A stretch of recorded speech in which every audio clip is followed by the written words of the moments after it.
what I tell you doesn't... Oh, did we start? Thank you. We're going to start with an assessment. For those of you viewing at home, you're going to do what's called the Least Preferred Coworker Assessment. Familiar with it, Lauren? Yes. In this assessment, and I've got to give you a little instruction before we start, I'm going to ask you to think about someone who you worked with, and when you worked with them, you didn't seem to get anything done. It's not that you don't like them or that you do like them, but you don't get things done. So I want you to kind of think of someone, have an actual person in mind. Okay, this is someone, boy, when we get together, if it's a project, we don't seem to get anything done. Okay? And for me, it's difficult because automatically I think about someone who I don't like, and that's why we don't get anything done, because I don't like them. When in fact, there may be someone that you don't like, and you may get a lot done when you work with them. There may be someone who you personally like, but when you get together and do things, you never get anything done. So you might think of a study partner, that's possible, someone that you worked with that whenever, for whatever reason. Okay, you have somebody in mind. Okay, could be a relative. Bless you. Okay, so hang on to that thought of that person.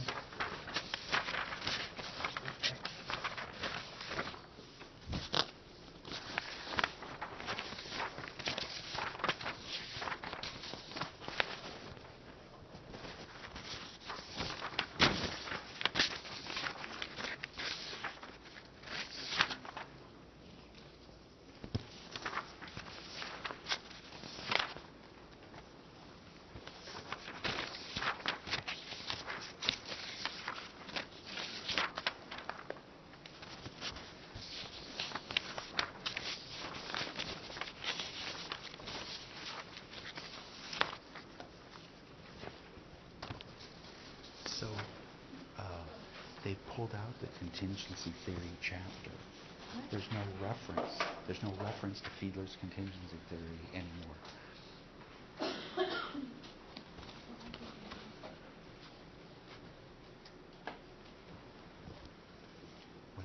When I teach it, I find students having a hard time and understand it, so that may have been what. But anyway, I still want to use it for task and relationship because it's a different way. Okay. So look at the instructions. Think of the person who you work well with. This is called a semantic differential. It's a scale. And so try not to choose 4s or 5s. If it's 4s or 5s, it means you really don't know what you think. So try and, for those word pairs you're picking, try not to gravitate towards the center. And the person is not going to know that you filled this out on them unless you share that. So.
If there's a word that you don't know what it means,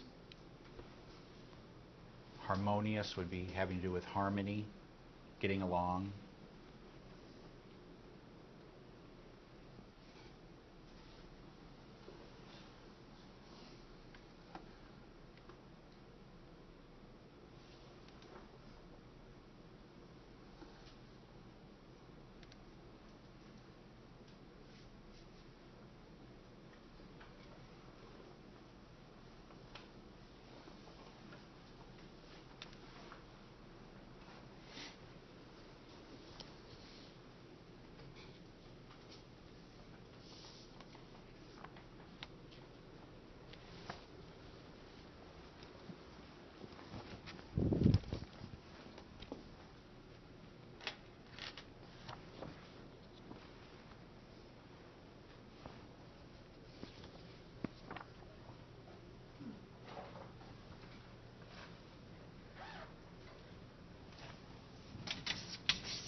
when you know your score, will you raise your hand and then tell me?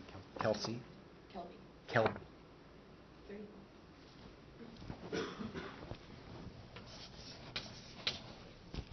Yes, Dan. 144.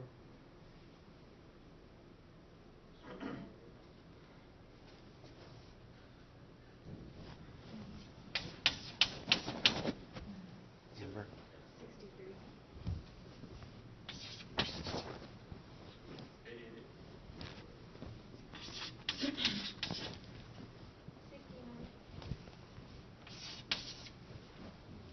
87.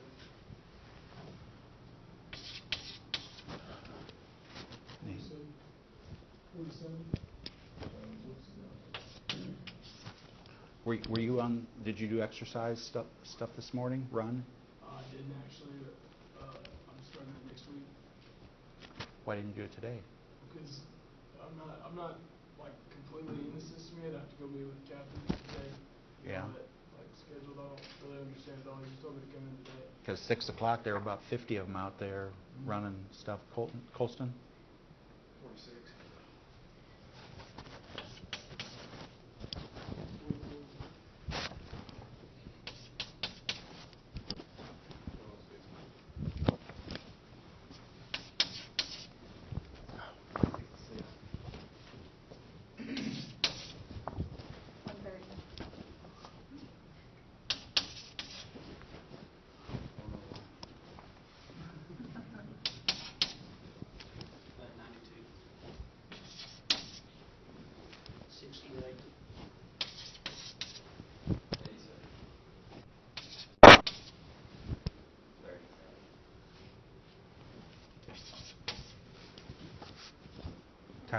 I'm sorry, Kylie first.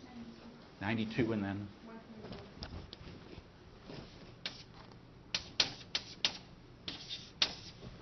Where are we? Jimmy? 97 and? 78.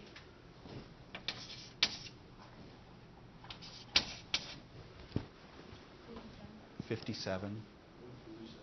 147? 57 and 147? I didn't think you could get that high.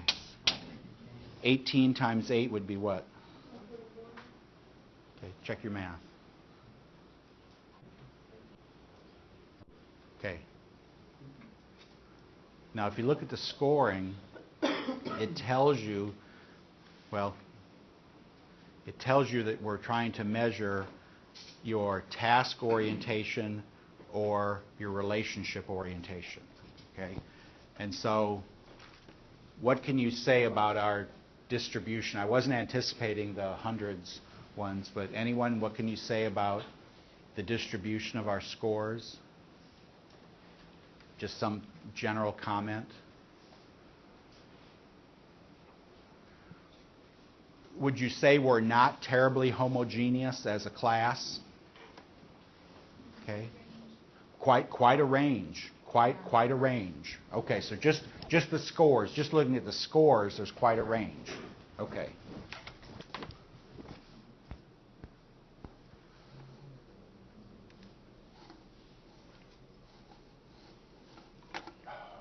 Shoot. Sorry, I got to backtrack a second here.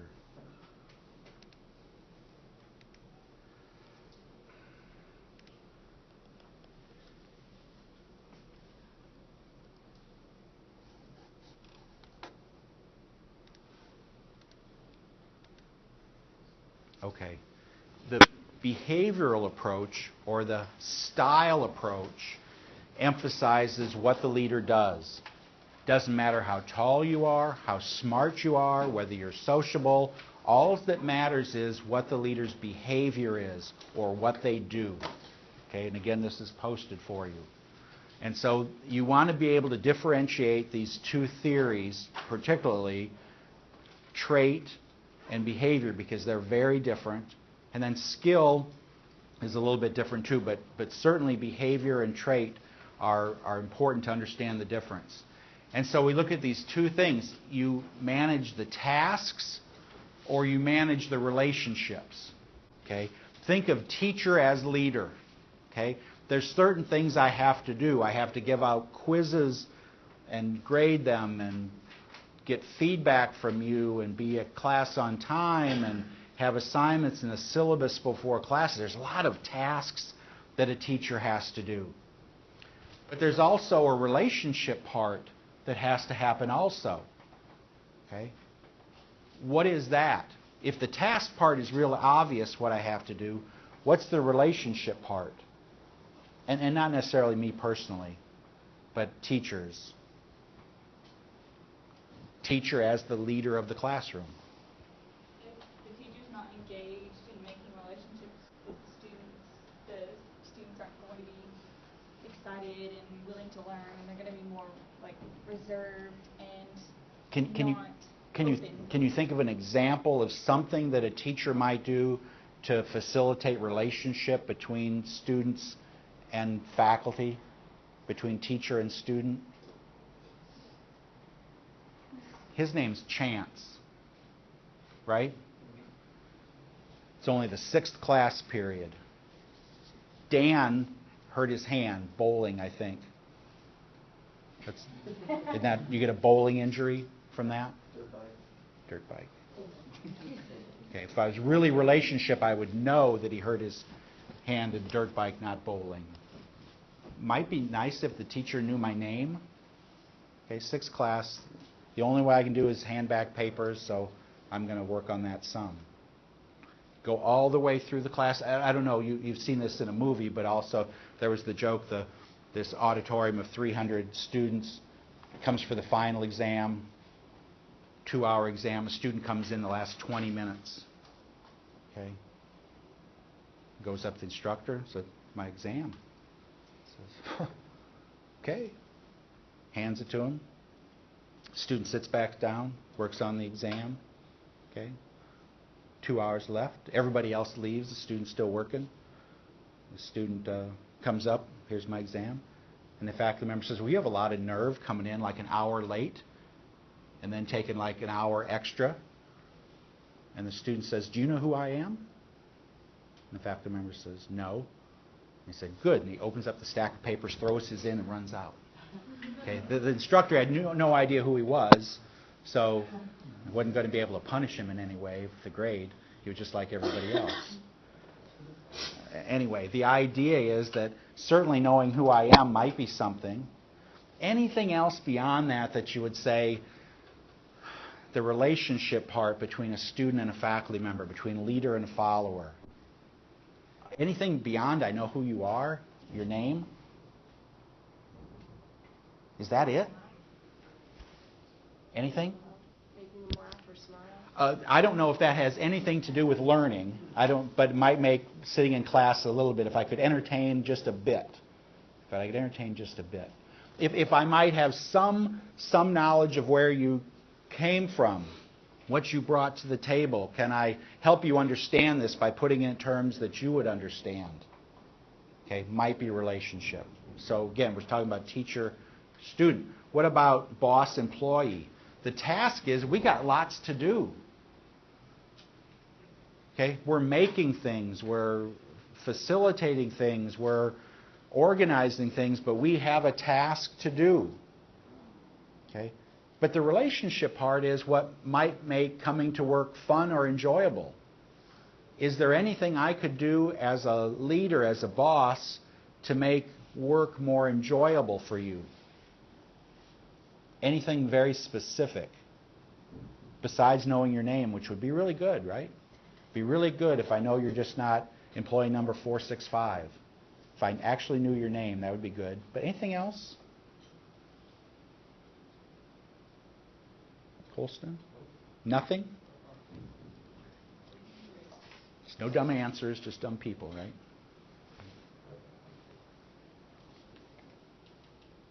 What if on Fridays we had potluck? Or what if on Fridays I bought pizza for everyone? Or what if I had a cookout at my house for Super Bowl? Or any of those things might try and build relationships that you'd say, yeah, these are things that make working there fun. You feel comfortable with others, with the situation, wherever it is. If it's a student organization, whoever is the leader of the student organization, do I take a personal interest? Do I know who you are? Do I know something about you? And it's beyond just what we do as the student organization. There's stuff we got to get done, but the relationship part is the other. And these are these two things, these two roles that leaders play, managing task and managing relationship. Now, since we've got this, here's what we have. Okay? Your instrument says anything below a 57 is task. If you score below a 57, you tend to be more task-oriented. And those of you that are above 64 tend to be more relationship-oriented. Okay? Some of you are almost off the scale. Okay? Beyond the scale. Okay? Did you check your math yet? It's pretty high. It's over 100, right? Yeah, I'll go with that. These down here are taskmasters. They are most interested in getting things done. Okay? Those people, again, above 64. And this varies. This scale, or this assessment instrument, the least preferred coworker, I can give you another instrument that's exactly the same, and they'll say that you have to be like above 83 to be relationship oriented. Now, how does it work? So you envision that there's this person that when you work with them, you don't get much done. Okay, Ty, who did you think of? The guy I used to work with. What's his name? Wendell. Okay, Wendell? Okay. So, and what's your score? 37. And so, it doesn't matter whether Wendell is a great guy or an awful guy, but Ty is frustrated that we don't get stuff done. That bothers him because he's a doer. He's a taskmaster. And it doesn't matter whether this is his best friend, but that bothers him, and consequently, he scored them lower. Okay? If your relationship, okay, if you're up here, it doesn't matter because getting things done is not what's important. It's the relationship you have with people. Okay? Relationship is what's important. And you're not bothered a whole lot by the fact that you didn't get things done. Okay? Now, as again with these assessments, how did you feel today? Today are you frustrated? Today you're happy-go-lucky? Assessments can really vary as the day goes for you. But we also talked about last week that sometimes these assessments we want to answer them like we want to be perceived.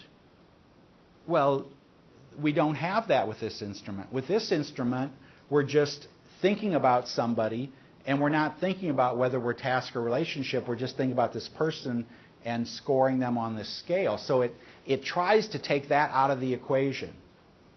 Okay? Now, having said that, I want to pause here, and there's homework for Tuesday. Okay? There's homework for Tuesday.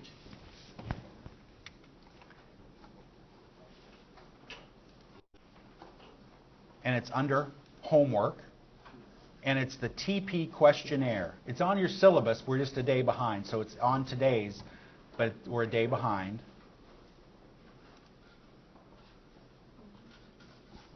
And I'm going to show it to you so you'll see it. It's a little bit different. It doesn't ask who you don't like to work with or whatever. You have all these questions, and then it's going to plot you on concern for task or concern for people. And concern for people would be relationship. Okay? So the reason we're doing two, you're going to bring that with you on Tuesday, and we're going to be able to compare that. Okay? So we're going to use two different instruments to measure the same kind of thing and see if we have any consistency. So you might not want to think about this score when you do that. Just let the cards fall where they may. But what we'd like to do is see, for those of you that were here, that were task-oriented, are you task-oriented again? For those of you that were relationship-oriented off the scale, are you also when we do this other one? Bless you. And you may find that They may contradict themselves. So are you doing the same person on that one? This one doesn't ask you to do a person. Or is there a personal?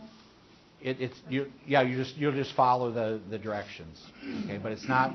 The least preferred coworker one is really unusual to think of this person that you don't get things done with, and so you don't have the same parameter there. Okay, but we'd like to be able to compare those.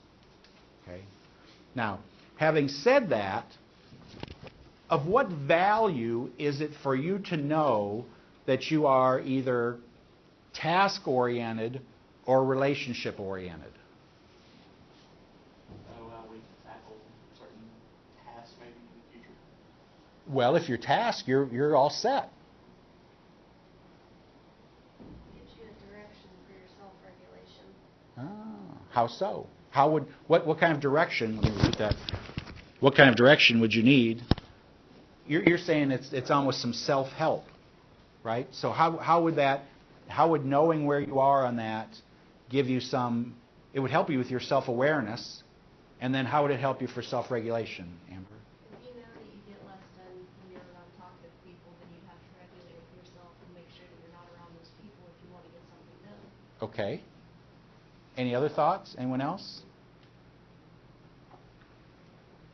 I think you should have a balance of both. So like with me, I was more task oriented, but What was your score in the healing? 47. So 47. I think you should be able to develop that skill, or whatever. Maybe it's not a bad skill to have, but maybe if I'm working or if I'm a boss somewhere, I need to be able to have relationships too, so they don't hate me, so they don't think I'm a hard ass or something. And how would you do that?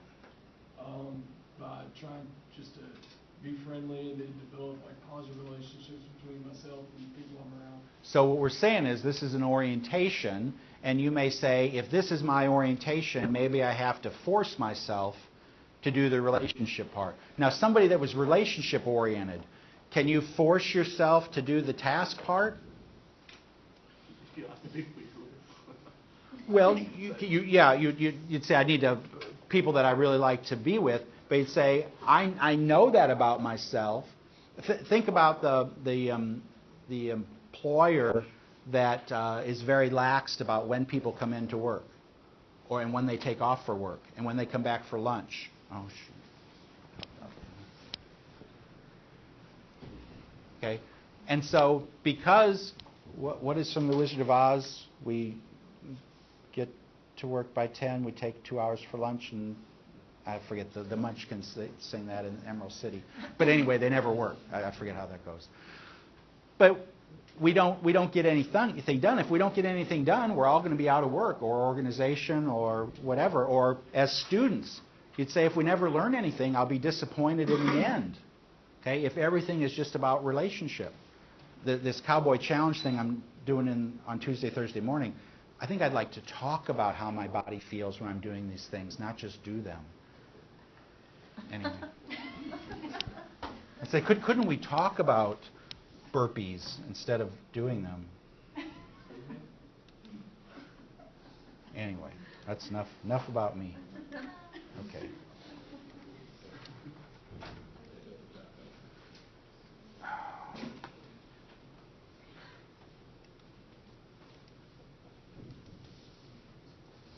Okay. Whoops, I went too far. Okay.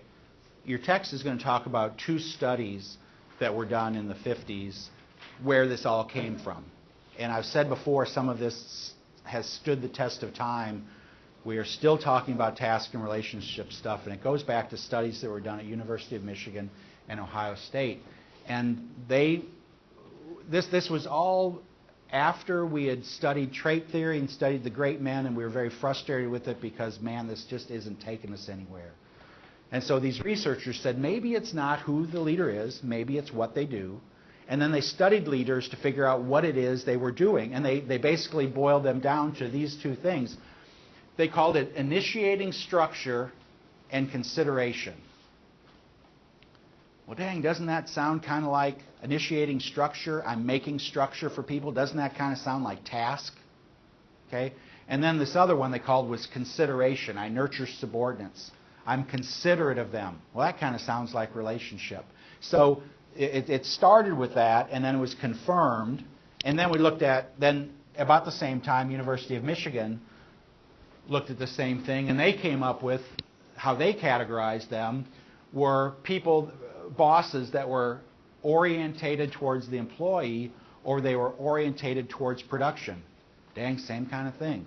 Employee orientation is relationship oriented. Okay? Production oriented is task oriented. So these two ideas of task and relationship, task or people, all came through, but they did give them some different names. Okay, I wish Darrell was here because I'd like to use the sport analogy, and that is, you will hear coaches referred to as a player's coach. Have you ever heard that? A player's coach. Okay? What does that mean if somebody is a player's coach? Somebody who understands the minds of the players, what they may process during the game, after the game, before the game, how they really digest information. I'm close to players. Mm-hmm. We do a lot of hugging. Maybe they were a player. Well, most of them Yeah. have been. Okay, might dance with the players after the game, maybe. I don't know, Gundy does once in a while, but not kind of reluctantly. Might grow hair long, kind of like some of the players are doing now. A player's coach is a coach who is very close to the players. But all coaches aren't players' coaches. Many of them are coaches' coaches, which are, I'm at kind of distance from you. This is what you do, and this is what I do. Okay? Doesn't mean you have to party together to be a player's coach, although some do. Okay? Get you in trouble at any level, I think. Okay? But the point I just want to make, or why this is important, is we've got this for 60, 70 years of this study, and task and relationship among several different studies held up. That's where these two behaviors. Okay? There's this additional one which if you've read the text, let me get to it. It's called Blatant Mouton's Managerial Leadership Grid, and it's complicated if you let it be complicated. Those two factors, task and relationship, here's task, concern for production. Here's relationship, concern for people, right? We got two of them. So they put them on this axis and say, okay, is it possible to be high in task and high in relationship? This thing that you did, this least preferred coworker, doesn't allow that. You were either relationship or task, and gives you kind of an orientation. This model says maybe you could be high concern for people, high relationship, and you could be a taskmaster at the same time. Okay? And they give some labels to those. And so they call, for instance, I picked the wrong one to put in because that graphic wasn't on the PowerPoint. Document camera. Here we go.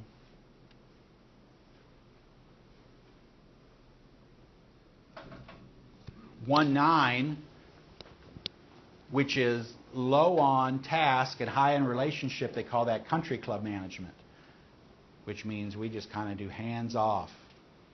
Okay, I'm mostly concerned about the relationship, not task. Team management, high. So we have high expectations to get stuff done, and we also have provide whatever's needed at a high level for a relationship. This model proposes, jump in, this model proposes that this is good. If you're a leader and you understand this task and relationship, I want to get stuff done, and I want to have a high relationship with people. And I know you just studied it yesterday, so I mean more again. Okay? And then on the bottom here, 9-1, we're all about concern for results. We're all about the task, and we're not so concerned about relationships. Call that authority, compliance, management. We're all about pushing the envelope.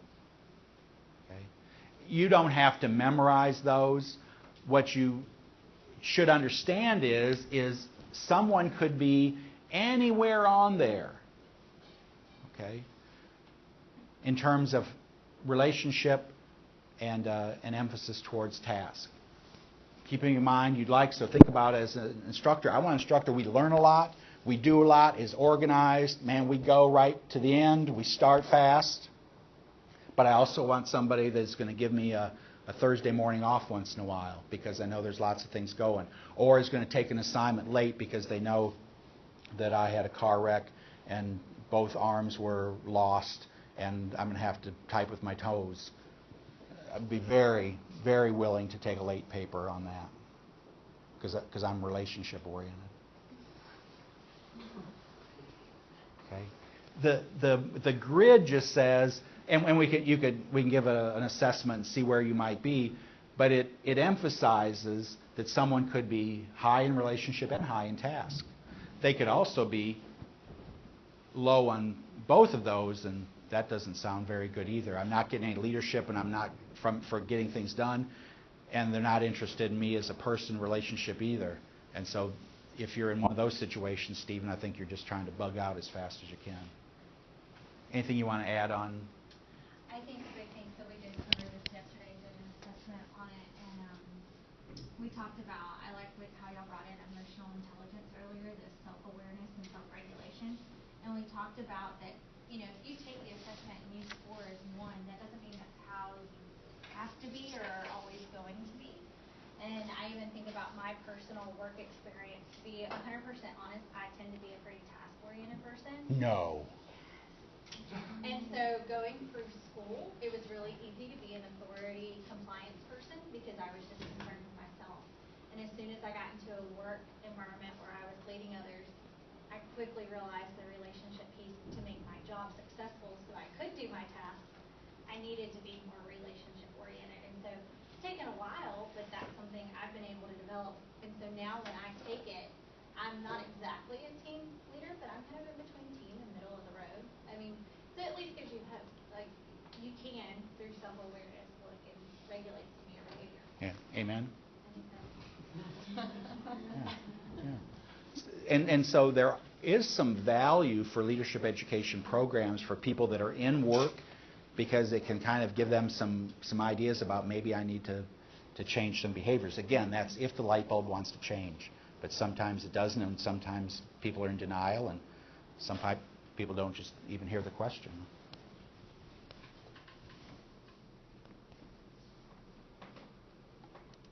Okay, so that's on there. Then they go through and explain each of these quadrants that you could measure out, and I'm not going to ask you to remember those. The most I might ask you is it possible to be high relationship and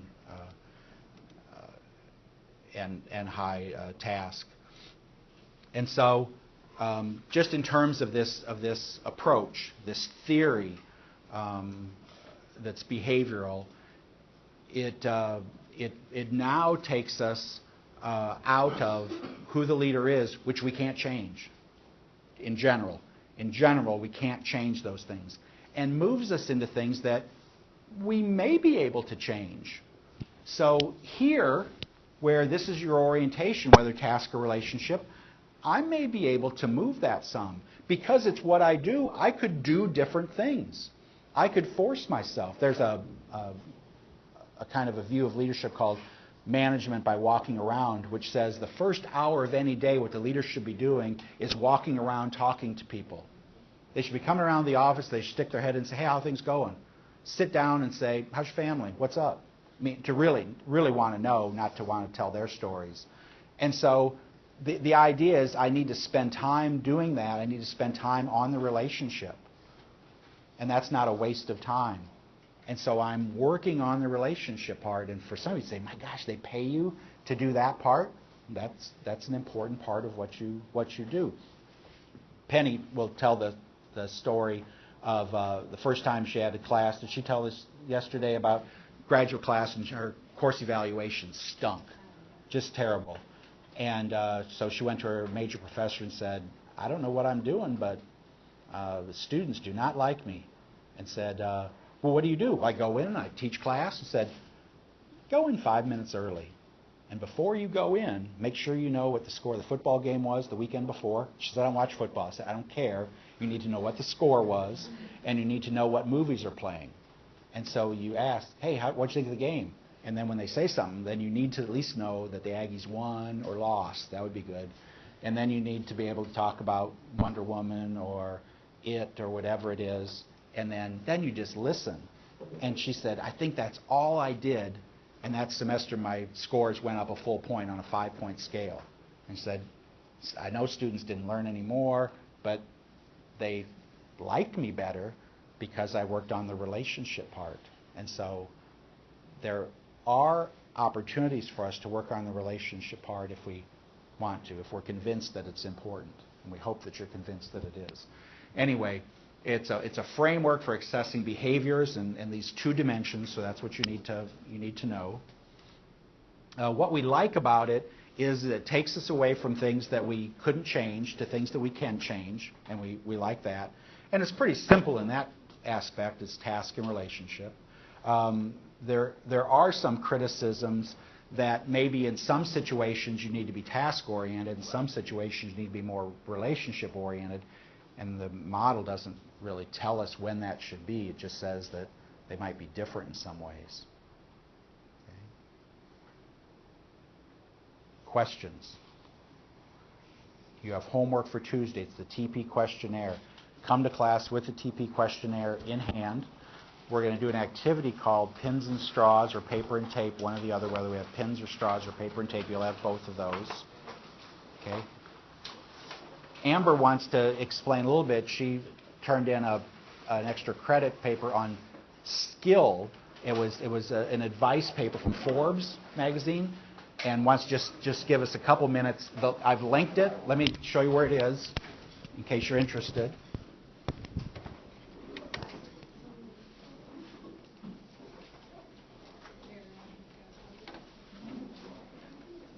And I put it here on supplements. And so if you choose to explore the extra credit, we'll ask you to share what it is you think it is. And so it had to do with skill theory, so I asked her, should have done it Tuesday, but to comment because it had to do with a leadership skill, which when we talked about skills, there are things you can easily change. Amber? So the biggest thing that this guy was saying is that for a lot of big companies, one of the biggest things that you can do to become a better leader, more authentically, is to ask questions, and that's about it. So just like what you were saying, you go in early, you ask questions. You don't really ask the questions so that you can, tell them things about yourself or things that you think. You ask questions just to listen, to be a better listener. And so if you could work on your listening skills, that would be something that would be very effective. If I had to categorize, so we have these 3 categories of technical, human relations, and conceptual, where would you put listening? Human relations? Yeah, it's not a technical thing. It's not, again, about what toilet bowl cleaner to use, and it's not conceptual, whether we're going to build a new building, but it's getting along with people. So it fits very well. Thank you so much for sharing. Anything? Okay, a lot of leave-taking behavior going on. Okay, Tuesday, come to class. Have a great, safe weekend.